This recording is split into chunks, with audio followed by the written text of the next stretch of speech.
Alors que les tensions internationales atteignent un nouveau seuil critique, Sergueï Lavrov brise le silence avec une interview choc qui ébranle les certitudes occidentales. Nous sommes prêts à rechercher un équilibre des intérêts. Si ce n'est pas cela, pour vous, être ouvert au dialogue, alors je ne sais pas comment être plus clair, a-t-il déclaré.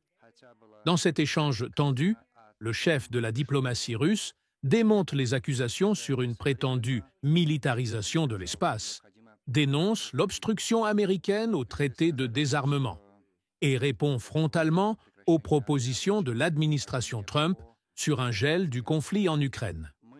Entre diplomatie stratégique, nucléaire iranien, rôle de la Russie dans le contrôle des armements et avenir des relations russo-américaines, Lavrov déroule une vision lucide et implacable de l'état du monde. Préparez-vous à entendre une vérité que peu osent affronter. Nous comptons sur votre soutien. Aimez, partagez et commentez. Merci pour votre engagement. Entretien du ministre des Affaires étrangères de la Fédération de Russie, Sergueï Lavrov, avec la chaîne de télévision CBS. Moscou, 27 avril 2025. Question. Bonjour, Monsieur le ministre. J'aimerais vous interroger au sujet de ce qui s'est produit à Kiev. Dans la nuit du 24 avril de cette année, une attaque massive russe a visé la capitale ukrainienne. Le président des États-Unis, Donald Trump, a déclaré publiquement qu'il n'y avait aucune nécessité à ces frappes russes et que le moment choisi était très inopportun. Je cite ces mots, « Vladimir, arrête-toi. Pourquoi tuer des civils alors que l'Ukraine affirme être prête à un cessez-le-feu » Sergueï Lavrov. Nous ne ciblons que des objectifs militaires ou des infrastructures civiles utilisées à des fins militaires. Le président de la Fédération de Russie, Vladimir Poutine, l'a répété à maintes reprises et la situation actuelle n'est en rien différente. Contrairement au régime de Volodymyr Zelensky, nous ne visons jamais intentionnellement des infrastructures purement civiles. Question. Cela signifie donc que cette attaque a été menée délibérément et non par erreur? Sergueï Lavrov. Si l'objectif visé était utilisé par les forces armées ukrainiennes, alors le ministère de la Défense de Russie ainsi que les commandants sur le terrain sont habilités à frapper de telles cibles. Question. Pour être clair, lorsque le président américain Donald Trump dit « Vladimir, arrête-toi », cela implique-t-il un refus de votre part ou considérez-vous que, compte tenu des considérations que vous venez d'évoquer, les pertes civiles sont justifiées? Sergueï Lavrov. Je peux vous assurer que notre objectif n'était nullement de viser des cibles purement civiles, contrairement, par exemple, aux frappes de l'OTAN contre Belgrade en 1999, qui étaient des attaques délibérées contre des cibles civiles. En ce qui nous concerne, nous frappons exclusivement des infrastructures utilisées par les militaires. Quant au cessez-le-feu et aux appels à l'arrêt des hostilités, le président de la Fédération de Russie, Vladimir Poutine, a immédiatement soutenu la proposition du président américain Donald Trump, formulée il y a plusieurs semaines, en faveur d'un cessez-le-feu de 30 jours, à condition de ne pas répéter les erreurs des 10 dernières années, où des accords furent signés puis violés par l'Ukraine, avec l'encouragement et le soutien de l'administration Biden et des capitales européennes. Ce fut le sort de l'accord conclu en février 2014, celui des accords de Minsk, ainsi que de l'entente atteinte sur la base des propositions ukrainiennes à Istanbul en avril 2022. Le président Vladimir Poutine a clairement exprimé notre volonté de parvenir à un cessez-le-feu, mais nous exigeons des garanties qu'il ne sera pas une nouvelle fois utilisé pour renforcer les capacités des forces armées ukrainiennes et que l'acheminement d'armes vers l'Ukraine soit stoppé. Question. Le 11 mars de cette année, l'Ukraine a accepté l'idée d'un cessez-le-feu sous médiation américaine, sans condition préalable. Or, vous semblez évoquer une condition préalable. Mener des négociations sur d'autres sujets? Sergueï Lavrov. Non, il ne s'agit pas d'une condition préalable. Ce sont les leçons que nous avons tirées, au moins à 3 reprises, lorsque des accords similaires à celui dont nous discutons aujourd'hui ont été violés par le régime de Kiev, avec le ferme soutien des capitales européennes et de l'administration Biden. Si vous souhaitez un cessez-le-feu uniquement pour poursuivre l'acheminement d'armes vers l'Ukraine, quelle est alors votre véritable intention? Savez-vous ce qu'ont déclaré à ce sujet le représentant de l'Union européenne pour les affaires étrangères et la politique de sécurité, Kaja Kallas, ainsi que le secrétaire général de l'OTAN, Mark Rutte? Ils ont affirmé ouvertement qu'ils soutiendraient uniquement un accord qui, à terme, rendrait l'Ukraine plus forte et en ferait un vainqueur. Si tel est l'objectif derrière l'idée de cesser le feu, je ne pense pas que ce soit ce que souhaite le président américain Donald Trump. C'est ce que les Européens et Volodymyr Zelensky tentent de faire de l'initiative du président Trump. Question. La Russie continuera-t-elle d'attaquer Kiev malgré les propos du président Donald Trump? Vladimir, arrête-toi. Sergueï Lavrov. Vous ne m'écoutez pas. Nous continuerons de frapper les infrastructures utilisées par les forces armées ukrainiennes, par les mercenaires étrangers et par les instructeurs que les Européens ont officiellement envoyés pour soutenir les frappes contre des infrastructures civiles russes. Si vous observez, par exemple, la situation dans la région de Koursk, au cours des 6 derniers mois, aucune des cibles visées par les Ukrainiens n'était de nature militaire. De plus, il y avait eu la proposition du président américain Donald Trump, immédiatement soutenue par le président Vladimir Poutine, d'instaurer un moratoire de 30 jours sur les frappes visant les infrastructures énergétiques. Nous n'avons jamais violé cet engagement pris par le président Poutine, alors que les Ukrainiens, eux, ont enfreint cet accord à plusieurs centaines de reprises, bien que Volodymyr Zelensky ait prétendument soutenu cette initiative. J'ai personnellement transmis au secrétaire d'État américain, Marco Rubio, ainsi qu'aux Nations Unies, la liste détaillée de ces attaques. Cette liste est éloquente et parle d'elle-même.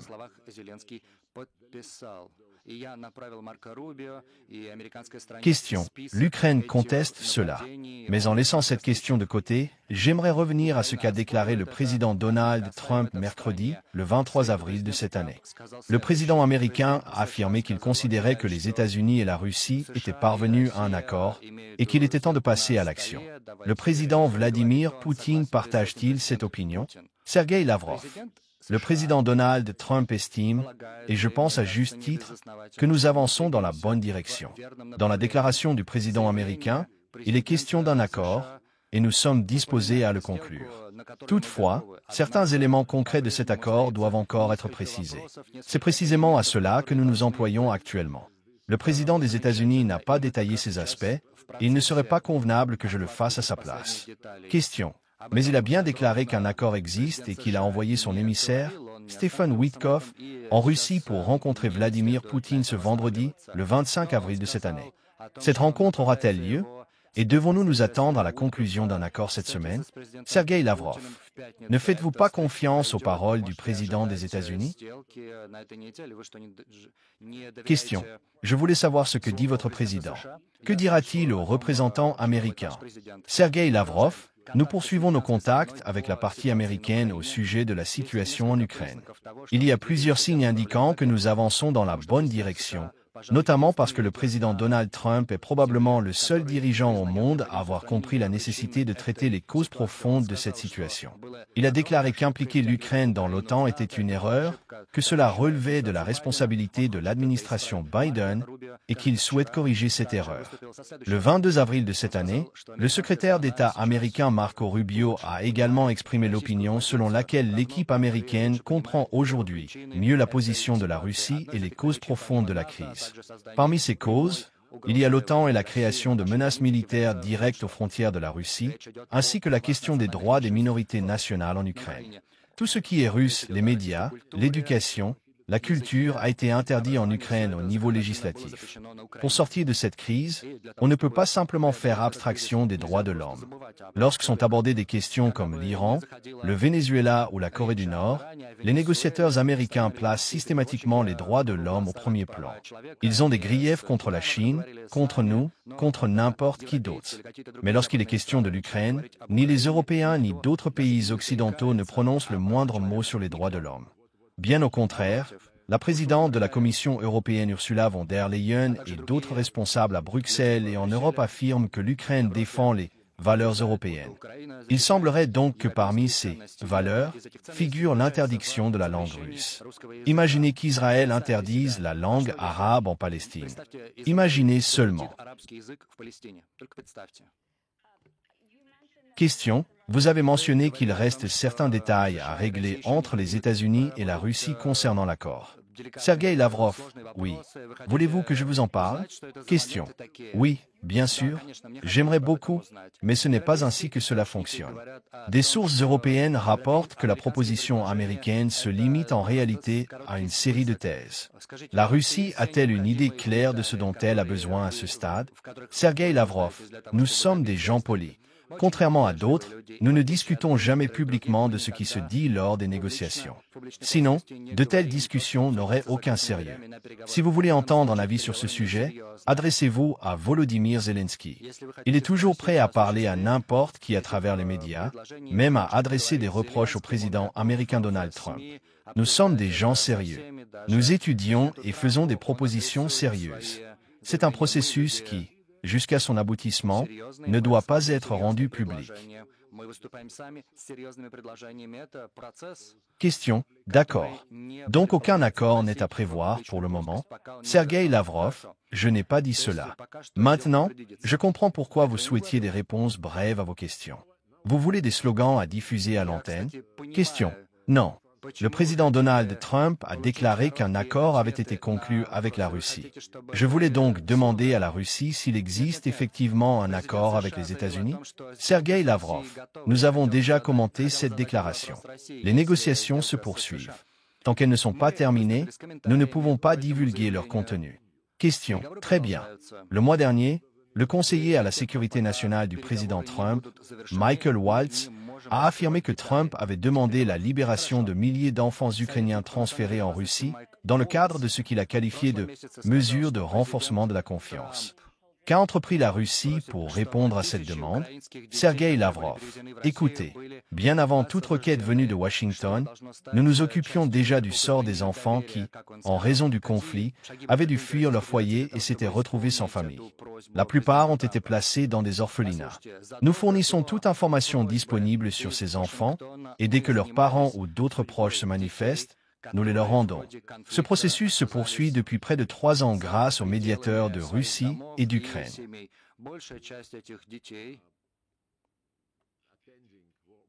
Question. Donc, il n'y aura pas de nouvelle libération de milliers d'enfants ukrainiens à la demande du président Trump? Sergueï Lavrov. Personne ne sait pourquoi certains experts ont conseillé au président Trump de parler de milliers d'enfants ukrainiens. De temps à autre, tous les 2 à 3 mois, nous organisons des échanges d'enfants avec les Ukrainiens sous la médiation du Qatar, de l'Arabie saoudite, des Émirats arabes unis, qui, eux, savent travailler sans faire de bruit autour de leurs actions. Ils agissent efficacement et nous participons activement à ce processus. Nous rendons les enfants à leurs parents ou à leurs proches. Question. Quelles mesures de renforcement de la confiance la Russie peut-elle proposer aujourd'hui, surtout après la frappe sur Kiev, à propos de laquelle Trump a déclaré: Vladimir, arrête-toi. Comment convaincrez-vous les États-Unis que la Russie est sérieuse dans sa démarche de paix? Sergueï Lavrov, ces 10 dernières années, il y a eu de nombreuses mesures de renforcement de la confiance. J'ai mentionné l'accord de février. Question. C'était une frappe nocturne sur Kiev. Sergueï Lavrov.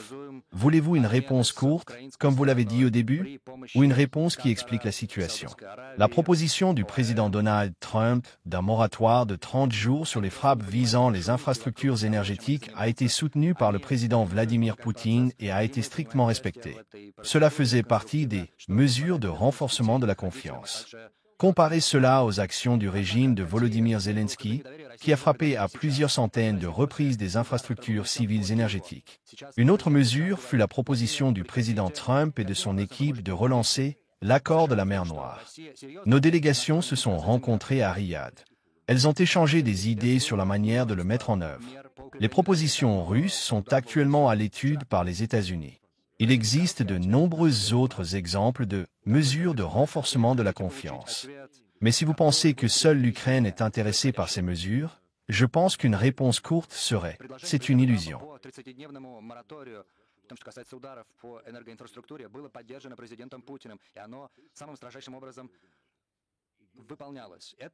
Question. Croyez-vous sur parole le président Trump quand il dit que, si aucun accord de cessez-le-feu n'est conclu en Ukraine, il imposera des droits de douane secondaires? Je pense qu'il parlait de sanctions sur le pétrole russe. Ou considérez-vous que les relations entre la Russie et les États-Unis se sont suffisamment rétablies pour éviter cela? Sergueï Lavrov. Je ne peux pas commenter ce que, selon vous, le président Trump voulait dire. Question. À votre avis, que signifiait-il par droit de douane secondaire sur le pétrole russe? Sergueï Lavrov, nous entendons beaucoup de choses de la part du président Trump. Il a dit être excédé par cette situation de règlement, surtout hier, en commentant les déclarations de Zelensky. Le président Trump a ses propres propositions et son style particulier de communication publique. Comme je l'ai déjà dit, nous sommes concentrés sur de véritables négociations. Le président Trump les soutient et a chargé ses équipes d'y participer. Je m'excuse pour la longueur de ma réponse, mais il est difficile de faire plus court pour bien expliquer les choses. Question. Je vous ai interrogé sur la menace de sanctions ou de droits de douane secondaires, car dans une récente interview, vous avez déclaré que, si cela ne tenait qu'à vous, vous préféreriez que les sanctions contre la Russie restent en place. Vous avez dit que la Russie a restructuré son économie, la rendant autosuffisante. Il y a des craintes grandissantes, je cite, que les rusés américains lèvent soudainement les sanctions pour inonder notre marché avec leurs services et technologies. Si tel est le cas, pourquoi les États-Unis envisageraient-ils la levée des sanctions? Sergueï Lavrov. Pourquoi me posez-vous cette question? Vous venez de citer ma déclaration. Elle est claire pour moi et pour tous ceux qui l'ont lue. Si vous avez des questions sur l'attitude des Américains, je ne suis pas la personne à qui il faut les poser. Question. Donc, vous souhaitez conserver les sanctions? Ai-je bien compris que c'est la position de la Russie? Sergueï Lavrov. Je ne veux pas expliquer de nouveau ce qui a, je pense, été dit suffisamment clairement. Vous m'avez cité assez fidèlement. Oui, je sais que ma réponse a été un peu plus longue que vous ne l'auriez souhaité. Question. Pourtant, en février de cette année, l'un de vos collègues, Kirill Dmitriev, qui dirige le Fonds russe d'investissement direct, RFPI, et participe activement aux négociations avec les États-Unis, s'est exprimé différemment. C'est pourquoi je vous pose cette question. Il a déclaré qu'un retour des entreprises américaines sur le marché russe était attendu pour la seconde moitié de l'année 2025. Sergueï Lavrov, le président de la Russie, Vladimir Poutine, a déjà commenté cette situation. Il a dit que nous n'avions rien contre les entreprises américaines. Mais celles qui avaient décidé à l'époque de quitter la Russie pourraient découvrir, en revenant, que leur place a déjà été occupée par des investisseurs russes ou étrangers. Dans ce cas, nous ne prendrons aucune mesure qui discriminerait ceux qui ont investi en Russie à la place des Américains. Si des entreprises américaines souhaitent occuper une niche encore libre ou proposer un nouveau projet, en complément des relations d'affaires passées, nous étudierons naturellement leurs propositions. Si un équilibre entre nos intérêts est trouvé, je pense qu'il sera tout à fait naturel de mener des affaires ensemble. Question. Dans quel domaine les États-Unis ont-ils proposé de lever les sanctions? Car avec les sanctions en vigueur, de nombreuses entreprises américaines ne peuvent accéder au marché russe. Sergueï Lavrov, cela dépend d'eux-mêmes. Question. Donc, aucune proposition n'a été faite? Sergueï Lavrov. Non. Que pouvons-nous proposer dans une situation où les États-Unis nous ont clairement fait savoir qu'ils étaient intéressés par une coopération économique? Nous n'avons jamais rejeté les propositions commerciales, dès lors qu'elles sont fondées sur l'égalité des chances, le respect mutuel et l'équilibre des intérêts. Je ne peux pas commenter les propositions mentionnées dans les médias. Ce ne serait pas sérieux. Nous ne nous comportons pas comme à Kiev, où l'on communique avec le monde via les médias, y compris avec les présidents de grandes puissances. Question. Si je vous comprends bien, vous n'avez pas peur des sanctions et vous ne souhaitez pas leur lever? Sergueï Lavrov, vous avez correctement cité ma déclaration.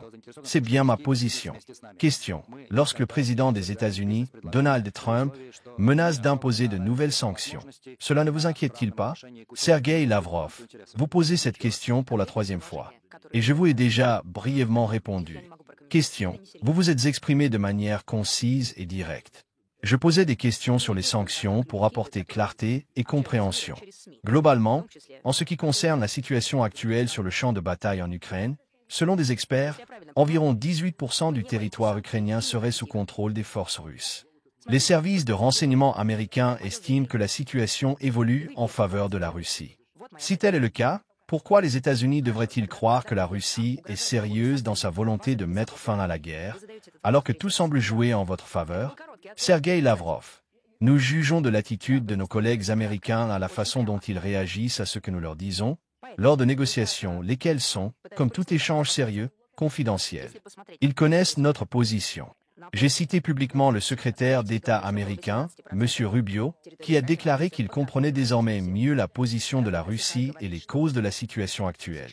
Il a précisé qu'à l'époque de l'administration Biden, personne à Washington n'avait levé le petit doigt pour tenter de comprendre la Russie. Cela signifie que le dialogue se poursuit, qu'il est maintenu par les États-Unis, et je le souligne à nouveau, par la Fédération de Russie. Question. Le président des États-Unis, Donald Trump, a déclaré qu'il espérait rencontrer prochainement le président russe, Vladimir Poutine. Quand et où pourraient-ils se rencontrer? Et dans quel but? Sergueï Lavrov.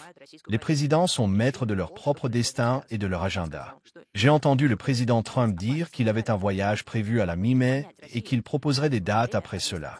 Je n'ai rien d'autre à ajouter. Question. Oui. Il a été interrogé sur une éventuelle rencontre avec le président Poutine en Arabie Saoudite, mais il a répondu que cela était peu probable. Ce serait donc à la mi-mai, mais cela pourrait se produire peu après. Sergueï Lavrov, vous venez de dire exactement ce que j'ai dit. Question. Oui. Sergueï Lavrov, nous lisons les mêmes journaux et regardons les mêmes chaînes de télévision.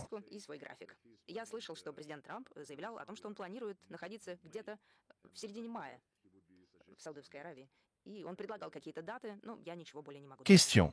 Oui. Mais je ne peux pas décrocher mon téléphone et appeler le secrétaire d'État américain, M. Rubio, comme vous pouvez le faire. Selon vous, quand cette rencontre pourrait-elle avoir lieu? Sergueï Lavrov, j'espère que vos téléspectateurs comprennent bien qu'il ne serait pas éthique pour un ministre des Affaires étrangères de spéculer sur ce que les présidents pourraient ou non discuter. Question. Pensez-vous qu'il serait souhaitable que les dirigeants des deux pays se rencontrent prochainement? À votre avis, est-ce pour cela que l'envoyé spécial S. Witkoff est venu négocier? Sergueï Lavrov, nous avons toujours été favorables aux rencontres avec ceux qui sont disposés à dialoguer. Le président Poutine l'a répété de nombreuses fois. Lorsque, avec le conseiller aux affaires étrangères du président de la Russie, Yuri Ushakov, nous avons rencontré à Riyad le secrétaire d'État américain M. Rubio et le conseiller à la sécurité nationale M. Waltz, nos collègues américains ont clairement indiqué que la politique des États-Unis repose sur leurs intérêts nationaux. Ils comprennent également que la politique de la Russie, menée par le président Poutine, repose elle aussi sur ses intérêts nationaux et que les grandes puissances ont la responsabilité de veiller à ce que, même en cas de divergence d'intérêts, ce qui est la norme, ces divergences ne dégénèrent pas en confrontation. C'est précisément pour cela que le dialogue existe. Ils ont également ajouté que lorsque les intérêts nationaux de deux pays coïncident, il serait absurde de ne pas saisir l'opportunité de les concrétiser par des projets mutuellement bénéfiques. C'est aussi notre position. Question. D'ici peu, cela fera 100 jours que Donald Trump est devenu président des États-Unis. Il a clairement laissé entendre que sa patience vis-à-vis de la diplomatie touchait à sa fin. Pensez-vous que les États-Unis et la Russie poursuivront le dialogue si les négociations de paix potentielles échouent? Autrement dit, le rétablissement des relations est-il aujourd'hui suffisamment solide pour survivre à un échec des pourparlers de paix sur l'Ukraine? Sergueï Lavrov. Premièrement, la Russie est toujours prête au dialogue. Vous devriez donc poser cette question aux Américains. Deuxièmement, vous anticipez le résultat d'un processus en cours en affirmant que les négociations vont échouer. Nous nous concentrons sur l'action, pas sur des spéculations sur des échecs ou des succès. Si l'on ne se concentre pas sur les faits, comme nous le faisons, il est impossible d'adopter une approche sérieuse des affaires. Question. Le président des Trump et le secrétaire d'État M. Rubio ont déclaré que la fenêtre d'opportunité se refermait, que le temps pressait. Ce n'est pas mon opinion personnelle, mais ce qu'ils ont dit. Sergueï Lavrov, attendez une seconde. Je viens tout juste de citer le secrétaire d'État M. Rubio, qui a dit hier mieux comprendre la position de la Russie. Peut-être avez-vous manqué cette déclaration. Question. Il a aussi dit qu'une décision devait être prise dans quelques jours et que les États-Unis avaient d'autres priorités sur lesquelles se concentrer. Sergueï Lavrov, nous comprenons cette impatience, car, dans la culture américaine, vous créez des attentes et vous générez de la tension autour de ces attentes. Cela ne favorise pas la conduite d'une véritable politique. Mais, de notre côté, comme je l'ai déjà dit, nous sommes toujours prêts au dialogue, à des négociations, et nous n'aurions jamais misé, dès le départ, sur un échec. Cela aurait été le propre de mauvais négociateurs, inexpérimentés. Question. Certains représentants de la direction russe ont évoqué la possibilité d'une coopération entre les États-Unis et la Russie dans l'Arctique. Existe-t-il actuellement des domaines concrets de discussion pour une telle coopération? Sergueï Lavrov. Vous voulez toujours que je dévoile constamment ce qui pourrait être abordé par les représentants officiels de la Russie et des États-Unis, ceux qui sont responsables du commerce, de la coopération économique, des investissements. Sur quoi comptez-vous? Que l'un des participants aux négociations, qui n'ont pas encore abouti à une compréhension mutuelle, révèle publiquement les détails. Ce n'est pas sérieux. J'ai lu le livre du président des Trump, The Art of the Deal, l'art de la négociation. Il y conseille de ne pas dévoiler d'informations avant que le moment soit venu. Question. Avec tout le respect que je vous dois, le président des Trump parle beaucoup de ce qu'il aimerait accomplir avec la Russie et des opportunités de coopération. Je comprends que vous ne souhaitez pas en parler. En ce qui concerne les sujets spécifiques qu'il a évoqués publiquement, l'un d'eux concerne la possibilité pour les États-Unis de coopérer avec l'Ukraine pour l'exploitation commune de la plus grande centrale nucléaire d'Europe, située à Zaporizhia. Cette zone est actuellement sous contrôle des forces russes. Êtes-vous d'accord avec l'idée, avancée publiquement par le président des Trump, qu'une gestion conjointe État-Ukraine de ce site serait bénéfique pour la sécurité? Sergueï Lavrov. Non, nous n'avons reçu aucune proposition en ce sens, et si nous en recevions une, nous expliquerions que la gestion de la centrale nucléaire de Zaporizhia est assurée par la société d'État russe Rosatom, sous la supervision permanente du personnel de l'AIEA, qui est présent sur place et assure le suivi. À moins de tenir compte des tentatives répétées de l'Ukraine pour attaquer la centrale et provoquer une catastrophe nucléaire en Europe et en Ukraine même, les exigences de sécurité sont pleinement respectées. La centrale est entre de bonnes mains. Question. Cela veut dire non? Sergueï Lavrov. Je ne pense pas que des changements soient possibles. Question. D'accord, parce que cela figure dans une déclaration publique de la Maison-Blanche adressée aux médias. Sergueï Lavrov. Nous, comme je l'ai déjà dit, n'avons reçu aucune proposition concrète. Je comprends que les journalistes doivent spéculer, mais nous ne pouvons pas faire des suppositions sur ce qui n'a pas été évoqué lors des négociations. Question. La situation concernant la centrale de Zaporizhia n'est donc pas discutée actuellement? Sergueï Lavrov. Dois-je le répéter une troisième fois? Vous vouliez que je sois bref. Question. Je vous ai bien entendu, mais je souhaite avoir une clarté absolue, car il a été maintes fois rapporté que cela ferait partie de la proposition américaine en cours de discussion. Sergueï Lavrov. Pourquoi ne me demandez-vous pas plutôt ce que pense le président des Trump de la Crimée? Мне третий раз сказать? Вы хотели, чтобы я говорил кратко?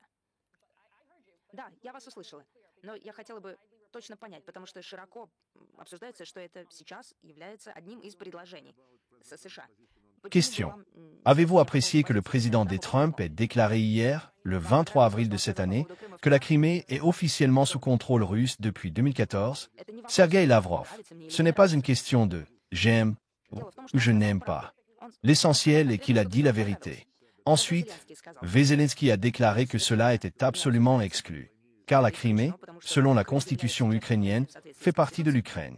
Or, personne en Europe ni aux États-Unis ne lui a rappelé qu'en plus des questions territoriales, la constitution ukrainienne garantit le libre développement, l'utilisation et la protection de la langue russe et des langues des autres minorités nationales en Ukraine, ainsi que le développement de l'identité ethnique, culturelle, linguistique et religieuse de tous les peuples et minorités nationales d'Ukraine.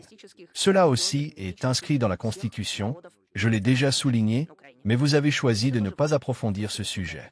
Personne en Occident n'évoque les droits de l'homme lorsqu'il s'agit d'exiger que l'Ukraine l'emporte sur la Russie sur le champ de bataille. Question. Le président des Trump a dit que la question de la Crimée n'était même plus discutée. Sergueï Lavrov. Oui, parce que c'est une affaire réglée. Question. Vous voulez dire que puisque la Russie occupe et contrôle la Crimée, il n'y aura pas de négociation sur son avenir? C'est ce que vous dites? Sergueï Lavrov. La Russie ne négocie pas l'intégrité de son territoire. Le président des Trump le comprend. Question. C'est ce que vous souhaitez faire passer dans l'espace public. Y a-t-il d'autres propositions américaines qui vous plaisent? Sergueï Lavrov. Non. J'ai uniquement commenté ce qui a été déclaré publiquement. Et je souligne encore une fois qu'un vrai négociateur ne mène pas des pourparlers à travers un micro. Il rencontre son interlocuteur, l'écoute, essaient de comprendre comment équilibrer les intérêts respectifs. C'est ainsi que se déroulent nos contacts avec les représentants américains. Question. Avec tout le respect que je vous dois, vous occupez des postes élevés dans la diplomatie russe depuis 30 ans. Sergueï Lavrov. Depuis combien de temps? Question. Depuis au moins 30 ans. Je veux dire que vous êtes à des fonctions diplomatiques clés dans le système diplomatique russe depuis longtemps. Je ne pense pas que tout ceci soit typique ou normal, pour reprendre vos mots. S. Witkoff représente la Maison-Blanche. K. Dmitriev représente V. Poutine. Trouvez-vous regrettable que le système de diplomatie internationale ne soit plus utilisé et qu'on passe désormais par des émissaires personnels? Sergueï Lavrov, vous n'avez pas exprimé votre déception que le système de diplomatie internationale n'ait pas été utilisé durant toute la période où l'administration J. Biden était au pouvoir. Vous n'avez pas mentionné non plus que les Européens s'inquiètent réellement d'être marginalisés. Je peux citer de nombreux propos tenus par des Européens. J'ai déjà évoqué ceux de la haute représentante de l'UE pour les affaires étrangères et la politique de sécurité Kallas et de la présidente de la Commission européenne Ursula von der Leyen, qui ont affirmé que tout accord devait garantir que l'Ukraine serait plus forte et vaincrait la Russie. Vous souhaitez avoir des négociateurs qui croient en une telle logique et ne cherchent pas un équilibre honnête des intérêts? L'administration des Trump, elle, est intéressée à trouver cet équilibre. Ils veulent sincèrement mieux comprendre la position de la Russie. Et ils y parviennent. Et nous comprenons mieux la position américaine grâce aux négociations, aux rencontres et aux discussions que nous menons. Question. En janvier de cette année, la Russie a signé avec l'Iran un traité de partenariat stratégique global. Moscou serait-elle prête à rompre cette relation à la demande des États-Unis, si cela permettait d'améliorer ses relations avec eux? Sergueï Lavrov, une telle demande ne nous a jamais été faite. Nous saluons le processus de négociation amorcé entre les États-Unis et l'Iran. Nous sommes prêts à aider si les parties estiment que cela peut être utile. Ils le savent. Question. Vous étiez l'un des négociateurs pour la Russie en 2015 dans le cadre de l'accord international majeur, le plan d'action global commun, FPOA. La Russie avait notamment contribué de manière utile à l'élimination des matériaux nucléaires enrichis iraniens. Seriez-vous prêt à renouveler une telle proposition? Sergueï Lavrov. Nous n'avons pas participé à l'élimination des matériaux nucléaires iraniens. Question. À leur traitement. Sergueï Lavrov, l'accord prévoyait le transfert d'une partie de ces matériaux vers la Russie pour stockage.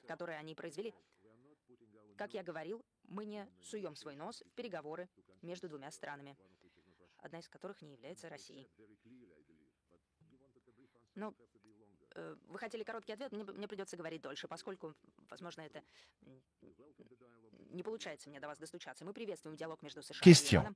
Très bien. Donc, pas de destruction, mais stockage. Êtes-vous prêt à proposer aux États-Unis de transférer en Russie pour stockage les matériaux nucléaires enrichis produits par l'Iran ces dernières années? Sergueï Lavrov. J'ai dit que nous ne nous mêlions pas des négociations entre deux pays si la Russie n'en faisait pas partie. Je pense l'avoir dit sans ambiguïté. Vous souhaitiez une réponse brève, mais il semble que je doive être plus explicite si le fond de mes propos reste flou pour vous. Nous saluons le dialogue entre les États-Unis et l'Iran. Nous sommes bien sûr prêts à aider si les deux parties estiment que cela peut être utile. Et elles savent que nous sommes prêts. Question. Revenons à cette période. À l'époque, il y avait des sanctions et des pressions à l'ONU. Aujourd'hui, la situation est complètement différente. Permettez-moi de vous poser brièvement une question sur l'arme nucléaire, car la Russie est une grande puissance nucléaire. Selon les renseignements américains, la Russie développerait un nouveau satellite capable de transporter une arme nucléaire en cas d'utilisation, de neutraliser d'autres satellites avec des conséquences dévastatrices pour les États-Unis. Ce sont des informations publiquement accessibles. Cela signifie-t-il que la Russie envisage de violer les traités existants et de placer des armes nucléaires dans l'espace? Sergueï Lavrov. Avant de poser une telle question, vous devriez vérifier si ce que disent les militaires et les services de renseignement américains est vrai ou non. J'ai écouté avec attention ce que le président Donald Trump a déclaré à propos de l'historique des succès des services de renseignement américains. Pour ma part, je m'appuie sur mes propres informations.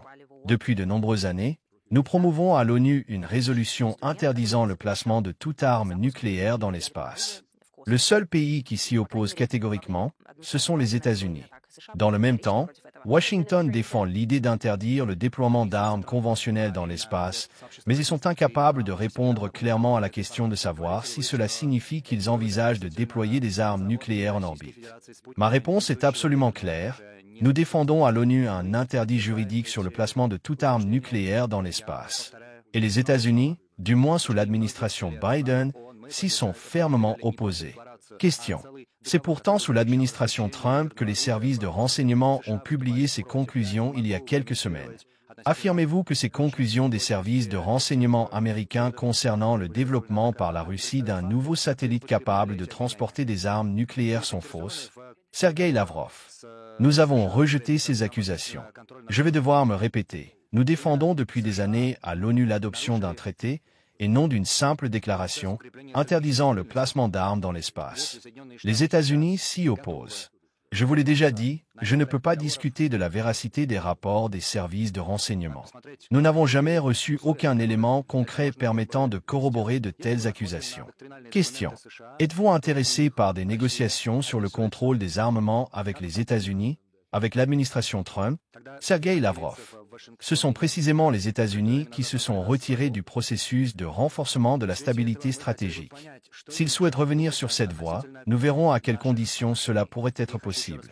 Puisque dans leurs documents doctrinaux les États-Unis nous désignent comme des adversaires, et qu'il y a quelque temps encore des responsables américains nous qualifiaient des ennemis. Nous voulons comprendre quelle vision Washington a de nos relations et s'il est prêt, je souligne de nouveau, à un dialogue d'égal à égal, fondé sur le respect mutuel et visant à rechercher un équilibre des intérêts. Si telle est leur approche, alors tout devient possible. Question. De tout ce que vous avez dit aujourd'hui, je n'ai rien entendu qui indiquerait que la Russie est prête, à l'heure actuelle, à faire la moindre concession. Sergueï Lavrov. C'est faux. Je vais être bref, vous vous trompez. J'ai souligné à plusieurs reprises, tant concernant l'Ukraine que les relations stratégiques avec les États-Unis, notre volonté de rechercher un équilibre des intérêts. Si cela n'est pas, aux yeux de votre chaîne, une preuve de notre disposition au dialogue, alors je ne sais vraiment pas comment être encore plus concis pour vous le faire comprendre. Question. Il y a pourtant eu des déclarations très claires et précises de l'administration Trump. Par exemple, le vice-président américain J.D. Vance a affirmé que tout serait gelé sur la ligne de front actuelle en Ukraine, ce qui correspond assez bien aux positions actuelles des troupes. Considérez-vous réellement cela comme une concession? Sergueï Lavrov. Je ne discute pas publiquement des détails qui relèvent des négociations. Je comprends que vous aimez les rumeurs, car elles attirent l'attention. Question. Le vice-président américain a déclaré cela face caméra. Sergueï Lavrov. C'était une question. Que venez-vous de dire? Question. Vous avez évoqué des rumeurs. Mais ce sont les propos du vice-président. Sergueï Lavrov. Non, je parlais de notre position.